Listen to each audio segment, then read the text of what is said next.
The face of a car is very important for its identity, and Mercedes is always authentic in this respect.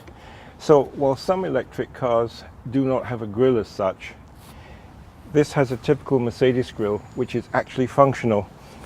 There are active slats in here which close when it's cold and are open when it's very hot or if they need to be. The reason for that is that the batteries and the air conditioning require cooling. So there's a liquid cooling system that is actually vented by these grills. The lights on all the EQ range have this very distinctive black line following underneath, and these come into the lights which come off at an angle like that round the corners, and these blue lights are very distinctive even in daylight. That is the face of the electric Mercedes cars. The rear of the EQC is particularly elegant and I think a rather handsome feature of the car. The tail light strip here is illuminated at night, LEDs, and it accentuates the width of the car, giving it a really nice stance on the road, particularly when seen from the rear three-quarter angle. Now, part of the car's stance is actually its wheels. The base car has 19-inch wheels. This particular car has the intermediate 20. It would have been very easy for Mercedes to simply carry over much of the interior from, say, the GLC or even the new GLE. But they have really pushed the boat out with this interior, and it is completely different from any other current Mercedes model. Apart from the floating widescreen, which is in fact part of Mercedes' current interior design, everything else is different. The vents, for instance, this cantilevers out. It's a lovely piece of design here with very distinctive flutes on the air vents in a distinctive color, and the entire dashboard actually comes around to meet the door trims.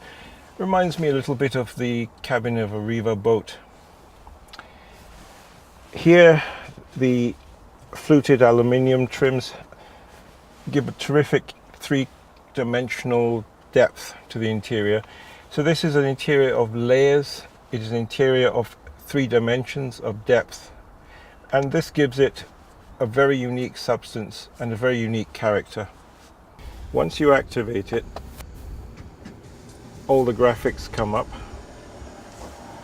and you have a choice of various screens. You can adjust the head-up display. This is the active lane keeping assist, ESP, which normally we wouldn't switch off on a public road.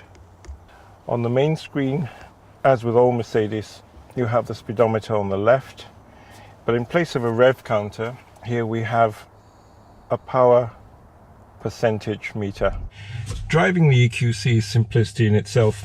Once you've pressed the start button and everything lights up nicely, you simply, with the conventional lever, put it in drive, let go of the brakes, and off we go.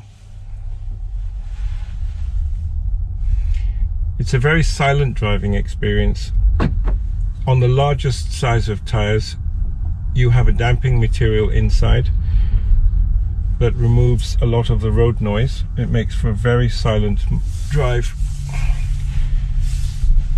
This is a very restful car in that respect, so you can drive long distance and not feel pummeled by the road noise, and you can listen to the stereo at a much more reasonable level.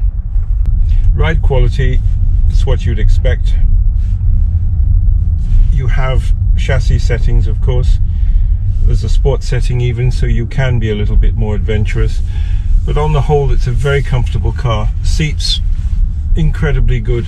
I have good lumbar support here. It all feels extremely comfortable. In terms of performance, if you actually nail it, and let's do that in sport mode, the EQC is quick off the mark.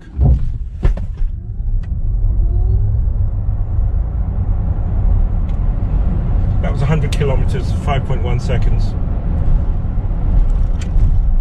That's pretty quick, and it happens in total silence. Just a little bit of extra whine from the electric motor and woof, you feel the torque, and we're off. Impressive. That's because the two asynchronous electric motors, one for each axle, can perfectly sense exactly how much torque is required at each wheel for optimum grip. Now, what's interesting also is that the rear motor is configured more for sporty driving, the front motor is configured for efficiency. That gives you the best of both worlds, and with the normal Mercedes control down here, you can elect for eco, economy, maximum charging, or sporty driving. Basically, you have something for everyone.